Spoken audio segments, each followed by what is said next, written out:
Sot, në këtë ditë të bukur të 2 nëntorit, shfrytëzova të drejtën time qytetare për të votuar për udhëhecjen e ardhshëm të komunës së Tetovës.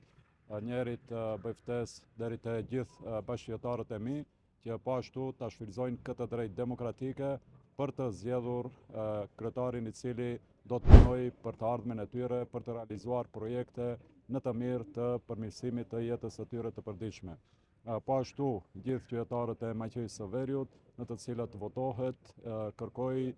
që të dalin, të votojnë, të shfrytëzojnë të drejtën e tyre për të votuar, sepse pushteti lokal është pushteti më i afërt ndaj kërkesave të tyre, problemeve të tyre dhe realizimit të projekteve të cilat do të përmirësojnë jetën e tyre. Edhe një herë urime të gjithë qytetarëve të Maqeverisë së Veriut në gjithë ata komuna ku sot votohet, këtë ditë të bukur me diell urojmë që në mbrëmje gjithë procesi të përfundojë në mënyrë demokratike dhe qytetarët kenë të drejtë të zgjedhin